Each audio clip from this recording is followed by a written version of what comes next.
Welcome to Muslims and Mental Health with Sister Heather, a groundbreaking program looking at mental health issues through the biopsychosocial spiritual paradigm. Welcome to another episode of Muslims and Mental Health. Today we're going to be discussing how sex can be discussed within the family, a closer look at communicating sex with children. And I'm going to be joined today by Nadia Mahajir, who is the co-founder and executive director of Heart, Women, and Girls in Chicago. Welcome, Nadia. How are you today? Thank you so much, Sister Heather, for having me. I'm really doing great. It's such a pleasure and honor to have you with us today. And I wanted to start by asking you if you can tell our viewers a little bit about the Heart's Women's and Girls Initiative. Yeah, so Heart, Women, and Girls is about 5 years old, and it's a nonprofit that seeks to promote the sexual and reproductive health of faith-based communities. So a lot of what we do is both virtual and in person. And what we do is we develop culturally sensitive sex education programming and other around other sexual health topics as well, in a way that is still scientifically accurate, but also takes into account cultural values of the community that we're working with. I think that's absolutely fabulous. We certainly need that. And we know developmentally that it's good for children, for us to start talking to them when they're young about their sexuality, and that parents they make all the difference in the world when they're talking to their kids. And so I'm so honored to have you here today to talk about this topic, especially within our community. So can you tell me what made you start this initiative? Yeah, it's interesting. I was actually a consultant at the Department of Health and Human Services, and my boss asked me to do some sort of programming that targeted Muslim women and girls. And so we, did a little bit of research, talked to the community members, and we planned this Health and Wellness Day, Mother-Daughter Health and Wellness Day, where they came together and they talked about, their bodies and self-esteem and sex and puberty. And we thought, it would be a one-time thing. We'd walk away. But, everyone asked me, when's the next one? When's the next one? Mm-hmm. And they started sharing their stories with me. So I quickly learned of all these different stories. I learned about girls who, didn't know how to identify when they're having their period, or common, medical problems like the difference between a UTI and a yeast infection. Mm. I learned about young women who were struggling, who were newly married, but they were struggling with intimacy in their marriages. I learned about young women and girls who were struggling with sexual abuse and didn't know how to seek help and seek resources. And what I realized was that there was, despite the fact that these women and girls came from very diverse backgrounds, they were, culturally and religiously and economically very diverse, education-wise, they were very diverse. Mm-hmm. But one thing they all had in common, and that was that they felt that they didn't have this safe space to come together to talk about these issues and learn about these issues in a way that was free of blame and shame. And so that's sort of what inspired me to start something that was both a virtual and a physical safe space for people to come together and just talk about, their sexual health and the issues that they're experiencing, and learn and exchange information with each other. It sounds like it's much needed space from the feedback that you've received as well. Is that correct? Yeah, we've had overwhelming support. There's a lot of young women that, thank me all the time that, that this is something that they have never been able to experience, but something that they were looking for, especially when they were young teenagers, mm-hmm. Navigating this hypersexualized society. And then I've had adult women, mothers and other just adult women who are just married, who've told me that this for the first time they're able to, think about feeling empowered about their body and their sexual health. Which is kind of a contrast to what Muslim women are taught in the community about regulating their sexuality in public space, right?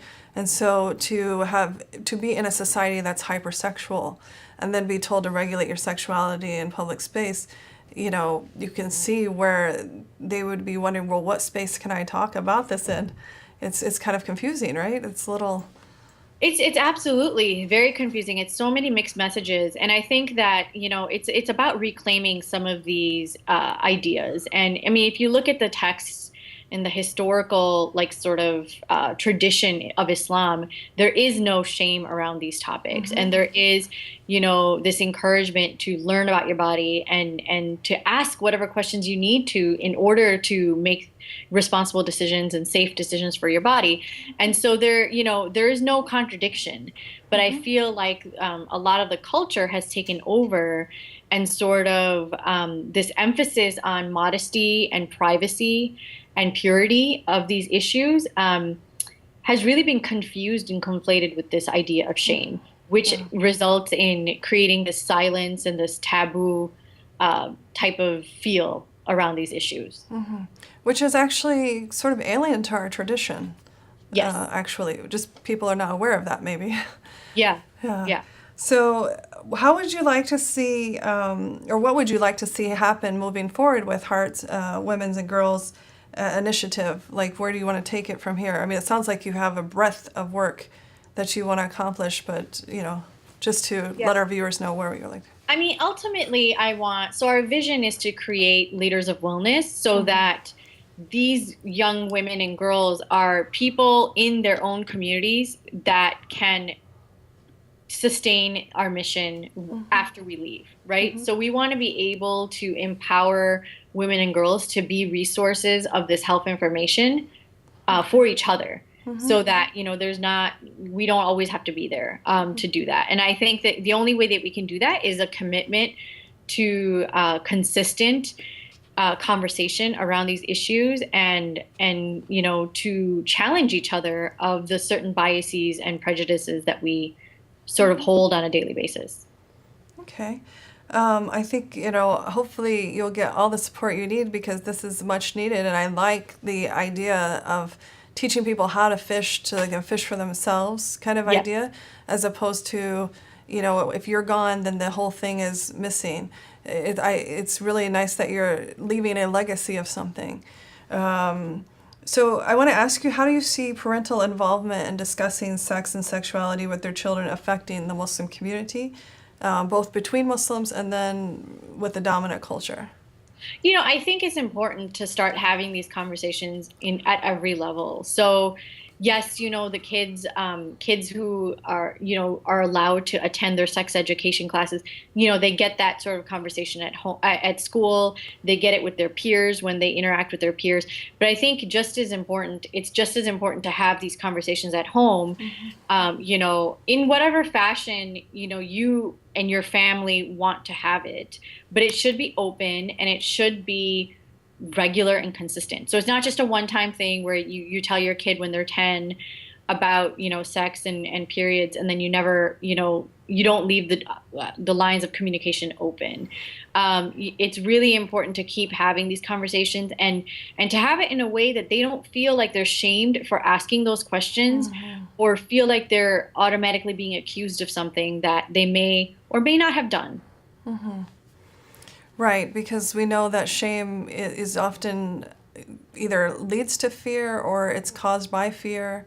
And we want our children to be able to ask us these things, because we know statistically that parents are the most influential when it comes to this information.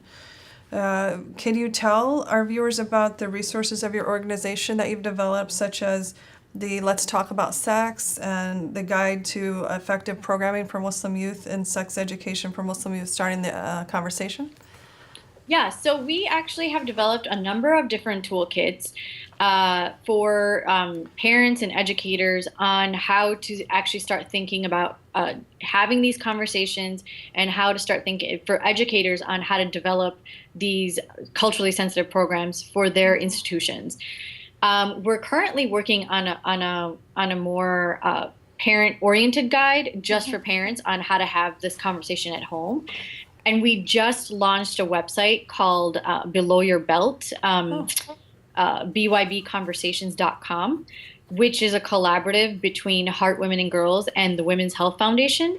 And that is a virtual resource for moms or for girls and their families on pelvic health. So topics like menstruation, self-care, hygiene, UTIs versus yeast infections. They're all discussed in a way that honors a cultural context. And then also there's some cultural specific posts in there. So there's a post on, the ritual bath that you take after menstruation and worship during menstruation and things like that. So we want to honor the fact that a lot of faith-based communities want to have these conversations and want to access this information, but they want to do it in a way that's anonymous and more safe. They don't want to maybe attend a physical workshop where they have to experience that with other people. So we are looking to do a lot of programming virtually that way as well. Yeah, I like that you have the option of the online format because of that reason, right? So some of these discussions, some people are just a lot more comfortable with having them privately. Yes. And with this option, then you can have that, you can learn, but not necessarily have to expose the fact that you're learning to everyone else, for those who are uncomfortable with that public presence. So I think that's fantastic that you've thought ahead of how to manage this so that it works for everyone. I think that's a great quality to your program. We also created, we launched this virtual peer education sort of program where, if you have a sexual health or reproductive health question, you can go to our page and find a counselor that you like and email them privately, and they would, respond with a directing you to more resources or more information regarding your question. Oh, that's wonderful. And so, because our audience tends to be both the Muslim community and other mental health professionals, is there a way, if there's an interested mental health professional that would like to get involved with that, how could they do that? They could email me at nadia@heartwomenandgirls.org, and I would train them on our short curriculum that we have for our educators. And then, they could just be featured on our website and they would be a resource. And I'm actually looking to expand that network, so that would be great. Okay, great. So what can be done now to make a positive contribution to this issue in general, and then also to Heart Women's and Girls? I mean, I can't emphasize enough this commitment to open conversation. I think it's really important for young boys and girls, but in particular young girls, to feel like they have the safety, the emotional and physical and cultural safety that they need to, seek help when, because that's often that's one of my main motivations for starting Heart, is that the people who need this information the most are those who are struggling with some sort of issue with their, sexual health. And if they feel like they're going to be shamed or blamed for seeking that information, they're not going to seek it. And they're only going to either continue being uninformed about their health, or they're going to perhaps make a risky decision. And so in order to prevent that, we need to start having open conversation. We need to be open-minded to whatever questions our young boys and girls come with, and to understand that they may make mistakes, and that, it's better for us to be proactive and address those head on than to, shove it under the rug and ignore the issue. Right. It's quite daunting to think about, the issues that you're talking about, and yet we know, for example, that teens leaving high school now, 1 in 4 have what we call an STI, right? A sexually transmitted infection. They've gone from STD to STI now because more kids are being infected and unknowing that they have something, instead of calling it a sexually transmitted disease, right? Because it may not have gone to the full-blown disease, but now 1 in 4. And we are part of the general population as well, so we can assume that some of those 1 in 4 are Muslim children. Right. And we haven't even gotten to that discussion. Yeah. But we need, this is a good start because we need to eventually get to that discussion, right? So, and if those children don't know that they've exposed themselves, or that they're engaging in a behavior that they think protects them from that, because they haven't been taught about STIs or they haven't been taught about prevention, then, that's actually pretty scary to think about. Yes, it really is. So at this time, I'd like to take a short break for our sponsor, and we'll be right back.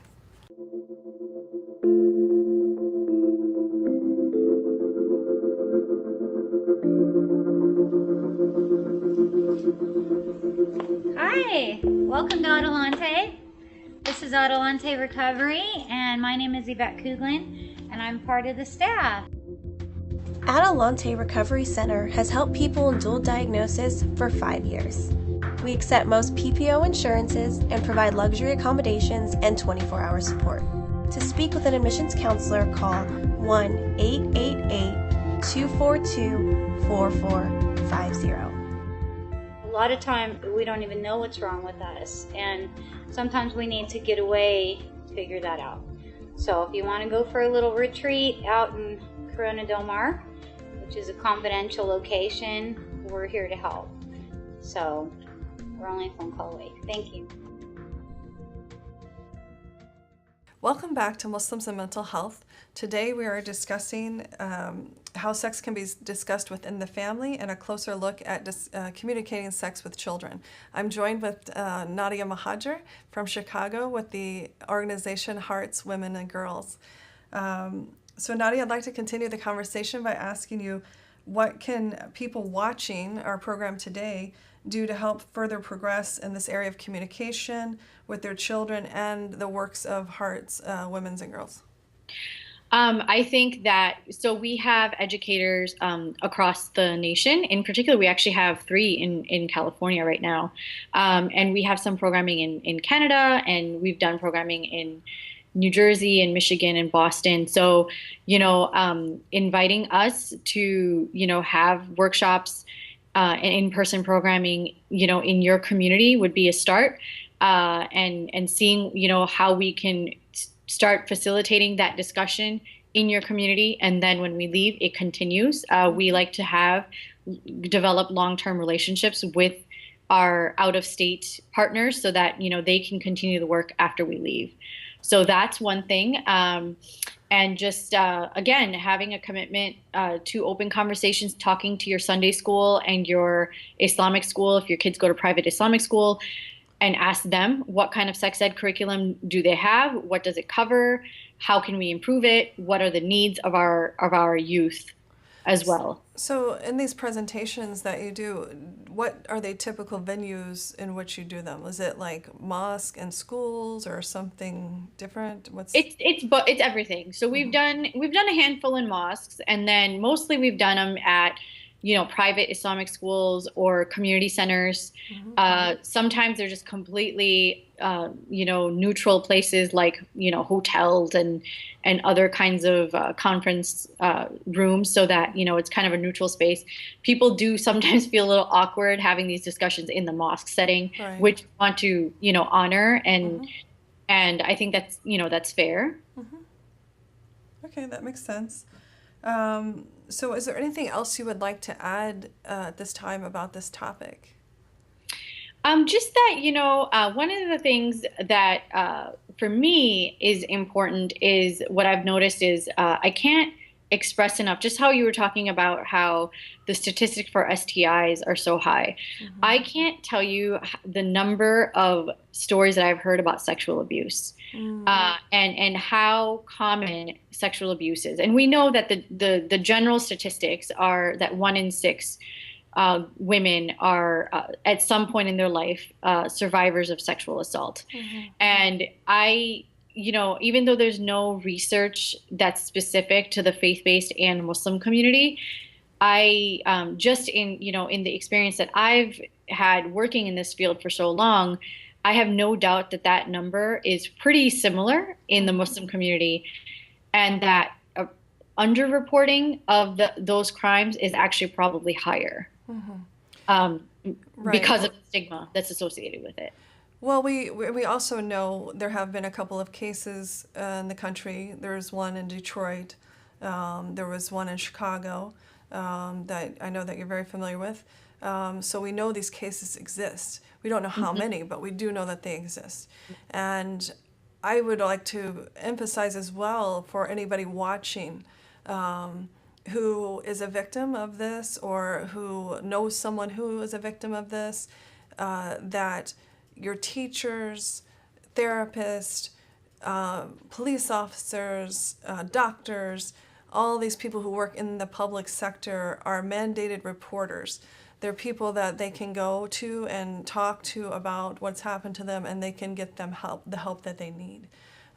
Just in case they don't know that already, just to give them that piece of information so that they can seek that help that they need.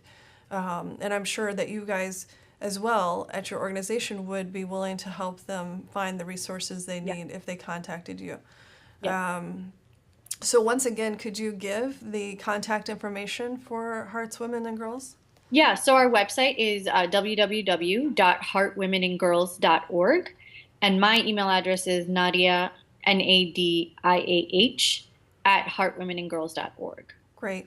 So I know that we are kind of scratching the surface with this, but I think that it's better to provide it to the community in sort of smaller chunks, as it is a difficult issue to tackle, and one that people are not used to talking about publicly. So we are going to address this again, inshallah, in another episode.